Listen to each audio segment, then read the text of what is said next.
Dear Mr. Chair, ladies and gentlemen, dear colleagues, it is a great pleasure to be here and to have an opportunity to talk. Today, I would like to greet you on behalf of the Faculty of Pharmacy, University of Belgrade, Department for Social Pharmacy and Pharmaceutical Legislation, and on behalf of my colleague, Andrijana Milošević-Georgiev. She is at the moment lecturing and is unable to be with us. I would like to say that at the Department of Social Pharmacy we have researchers who are particularly interested in healthcare ethics and ethical problems concerning pharmacy practice, and those are affiliated with the Center for Bioethics Studies at University of Belgrade. And in that sense, we would like to thank Professor Vojin Rakić and the organizers of this international conference for the chance and invitation to present some of our results. And the topics that I am going to touch and talk today is concerning ethics committees or healthcare ethics committees.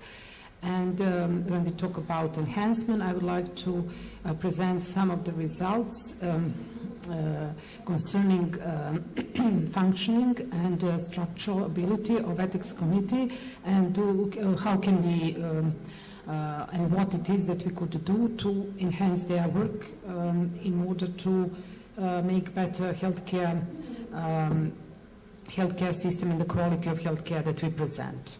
And in the first part of this talk, I will present some of the results from the literature and from data, published data, and on the second part of the presentation, I will present some empirical data from our study. And this presentation, I will focus on two positions and two arguments: how ethics committee could help the clinicians with moral dilemmas in clinical practice and research as well, and how members of the ethics committee could address problems of concerns to patients. And when we talk about ethical committees, we must say that in the past 30 or even 50 years in America, there are two types of ethics committee. And ethics committee dominant in healthcare institutions, and these are research ethics committees and healthcare ethics committees. And you see that research ethics committees focus on review of medical research involving human subject, not just clinical studies. It could be epidemiological or social science studies. It could be studies with biological materials when the identity of donor could be established. And healthcare ethics committee are more focusing on moral issues concerning healthcare practice and dilemmas that may occur during the delivery of care to the patients. And now in some countries we have a distinction between those two types of ethics committees at healthcare institutions. But in many countries in the world there is still no distinction between those two. So we have one ethics committee that works both apart and has two roles.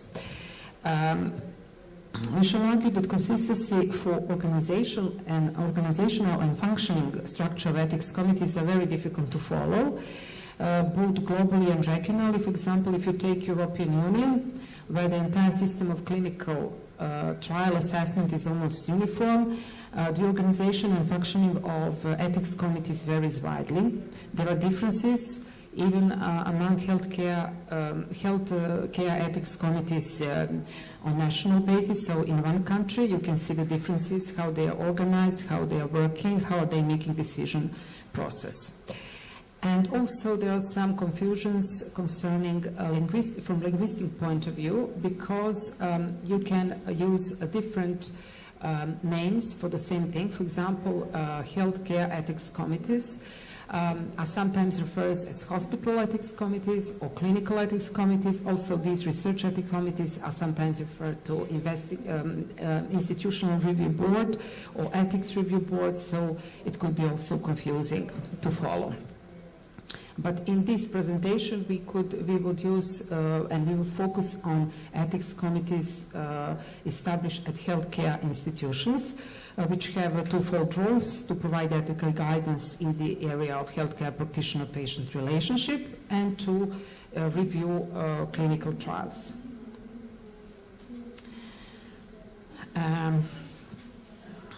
And also these ethics committee that we were interested about are operated under regulatory system, and they have, as I said, two responsibilities.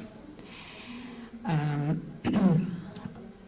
there you can see that we identified some answers, or answers that should be answers to some questions, or questions that should be asked concerning the adequacy of ethics review system in different regions, especially in developing world, in developing countries, because there's a lot of publication concerning ethics committee in developed world, but in developing world, not that many. And quality, consistency, and capacity of ethics review still remain unknown, as I said, especially in countries in transition, as it is our country. And of course, we identified inadequate diversity of membership and imbalance in membership in favor of institutional members, which is unaffiliated members of the community or lay representation. And the organizational structure and management, as well as decision-making process, are investigated in some countries, so there are published results. For example, in the neighboring country, Croatia, we identify several papers concerning ethics committees and institutional review boards, and they have a longer practice of ethics committee than we have in Serbia. And I would now go through these aims of my presentation, that will be focused on 4 questions. How ethics committee operate according to their structural and membership capacity. If the establishment and work of ethics committee needed to be improved, how we can do it.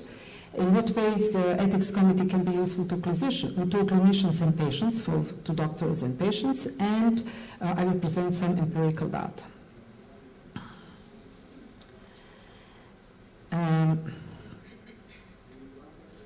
How ethics committee operate according to their structural and membership capacity.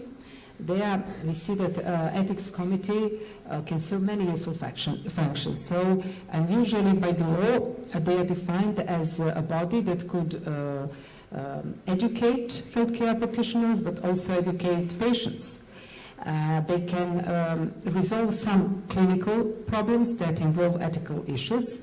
They can provide policy and ethical guidelines development for protecting human dignity, especially vulnerable subjects, for example, and they can facilitate the development of an ethics culture among healthcare professionals. And also nowadays it is in the focus when we talk about ethics committee, clinical ethics consultation or ethics consultation that ethics committee should do. But, you know, in some countries, ethics committee don't have membership capacity to do all those things. Although it is, they are obliged by the law and it is stated by the regulations that they follow, but research shows that they don't have capacity to do all those things. If the establishment and work of ethics committee needed to be improved, certainly yes, and some of the challenges that we identified from the literature and from the data, some of the challenges that need to take into account would be minimal legal membership requirements in terms of numbers, inadequate diversity of membership, imbalance in membership in favor of institutional members versus unaffiliated members of the community or lay representation. For example, we don't have an ethics committee enough people who are not affiliated with the healthcare institutions. Another bias would be that the director of the ethics committee or the chief of the ethics committee is usually someone who is affiliated with the healthcare institutions. And in countries in transitions, it is rarely that ethics committee involve patients' representatives. So if it is someone who is not affiliated member, or it is someone who is not a scientific member, it is usually a lawyer, not a patient representative, ethicist, or whatever, philosopher. And also insufficient member competence to review protocols. And there we come to another point, that is how ethics committee might be useful for clinicians and patients. If we say that they should, for example, educate and give advice of clinicians, for practitioners, healthcare practitioners, but how they can do it if they don't have a competence to do it. So I pointed here 3 functions of Healthcare Ethics Committee, and the first function would be education. So if you read regulation, if you read rules, it is always stated that Ethics Committee should educate. But whom? Healthcare practitioners, how, if they don't have an initial or ongoing education on, for example, bioethical issues. And 3 ways of how Ethics Committee might be helpful to clinicians that healthcare institutions identify through the literature. Some authors suggest problem-based education. That is not a formal education. It is more like workshops that are organized with Ethics Committee and healthcare staff.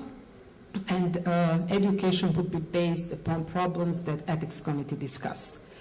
Also, policy formation and policy review. So Ethics Committee is supposed to formulate some policies, at least the policy regarding its own ruling and functioning, and also to review these policies. And ethics consultation in healthcare institutions, as I said, clinical ethics consultation. And this practice of clinical ethics consultation is not the new one, but it is certainly new in Serbia. Because it is more than 20 years ago that it is developed in developing country. It is established, but further research is necessary to determine how healthcare providers should use Ethics Committee as a means of enhancing patient care and use this clinical ethics consultation. And something that struck me as a very interesting point is a recently published paper in the American Journal of Bioethics by the Spanish authors who suggested that healthcare ethics institutions or committees should be able to produce a special kind of policy work. They called it ethical awards. So to regularly release statements that could be a brief statements issued to all professionals in the institution, resulting from the evidence of real need, and providing a short explanation of a current issue that may be of general interest. For example, the abstract of a recently published article that need to be commented on news item of more significant comments over the practical implications. So this is something practical, and in this paper they argue how it would be possible to do as a part of an ethics committee. In the literature we can find a lot of talk about ethical needs and educational needs for members of ethics committee, training, who should train them, how they should be trained. Would it be just pre-enrollment training or some periodical training as a member of the ethics committee? And also there are calls for ethics education for members of healthcare ethics committees. But the question is who should benefit from that education, because there are also some evidence that there are not much benefit of education provided to members of the ethics committee. So no differences between the committees that work with education and without it. And there we come to the second part, and these are empirical data that are needed. For example, in Serbia, there are not a survey on ethical committees whatsoever, not that we are aware of. And we decided to conduct a pilot study on pharmacy as healthcare institutions. We chose first pharmacy as a pilot study, not because we are pharmacists, but because there are much less pharmacies as healthcare institutions than other healthcare institutions as hospital, clinics, etc. And we want to see how ethics committee function, what are their structure, how they proceed, what it is that they are struggling about, what are the challenges they're meeting. And I would just say that ethics committee in Serbia started in the 1990s. There was the first ethics committee affiliated with a clinical and especially clinics that provided abortion.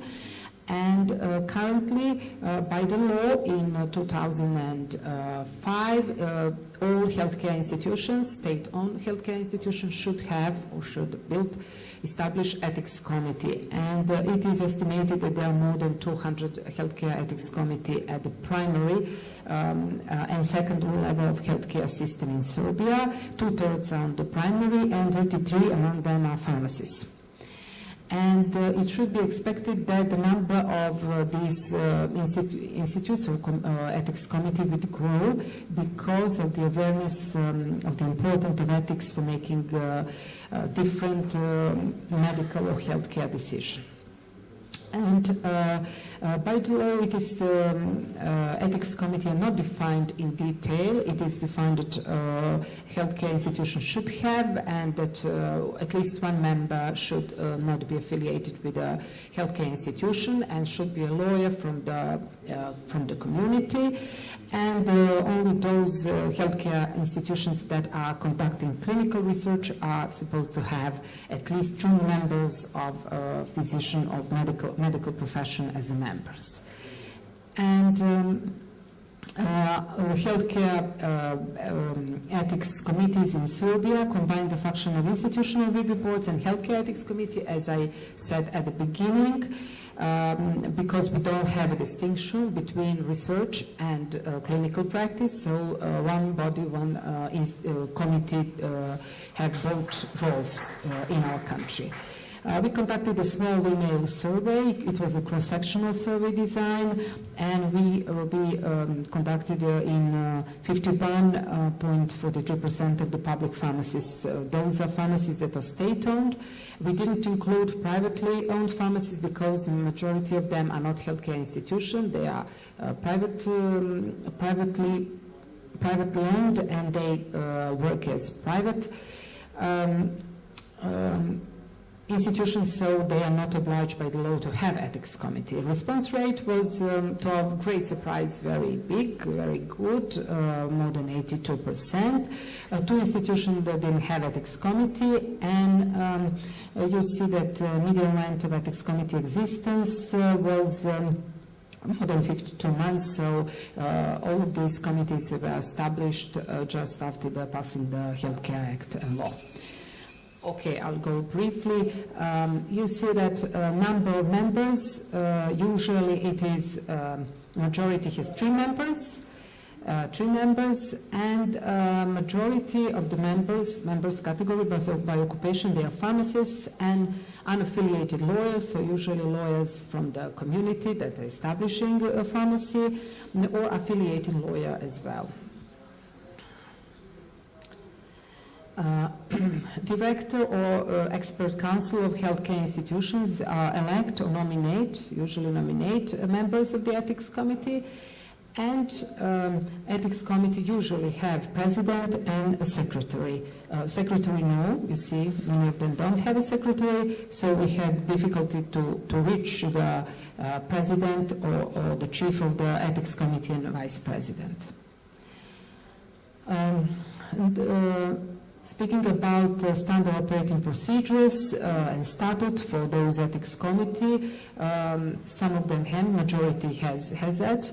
And what types of ethical problems ethics committee usually consider? For example, almost 40% didn't answer anything, so they are not functioning, in fact. And usually it is conflict between patients and healthcare workers, in a small amount clinical research and other issues. And functions of ethics committee would be approval protocols to clinical trials, 10%, providing training to staff of ethical issues, 21%, analyzing and solving cases where ethical problems occurred, solving patient complaints, more than 10%.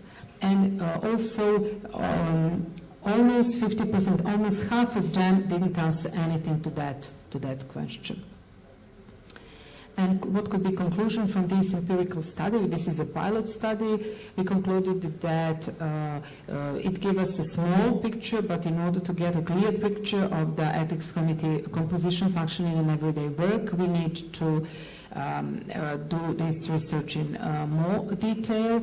I didn't talk about methodology. I can explain if somebody is interested, but we intend to use improved instrument questionnaire and to rebuild it, to redesign it, and to get more detailed picture about how ethics committees function in pharmacy and also at hospital and other healthcare institutions in our country. And I would conclude that to be useful to clinicians and patients, ethics committee need to have a clear sense of purpose and a clear sense of how best to achieve the purpose, because I think that our committees sometimes don't know exactly what are their purposes and what are their functions.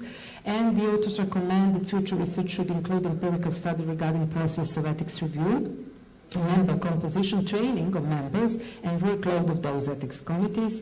And also this investigation should be followed up by a study with a qualitative design, because I think that quantitative and qualitative design is needed to get the whole picture. I will thank you for your attention, and if you have any questions. My question is related to the problem of relationship between ethics committees at universities and ethics committees in the healthcare organizations. So will you please comment that do we need some top-level ethics committee who decides something, or we should reorganize the whole network of ethics committees in the country? Probably this is the best model. Well, thank you. Especially, I thank you for the question, because it's coming from the professor who is very engaged in ethics committees in our society, in our healthcare and academia institutions. I think that we should have two separate ethics committee. Academia should have research ethics committees, and healthcare institutions should have healthcare ethics committees. But the coordination between them must be established. So we all, in practice, as a researcher, we have problems. We don't know which permission should we ask, whether to go first at healthcare institution, then to academia, or the other way around. So it would be, it's interesting how in some countries, for example, in Sweden or Norwegian, I'm not sure, but they have academia committees from different academia divided to subjects. For example, all academia institutions that are dealing with biomedical subjects have one national academia committee.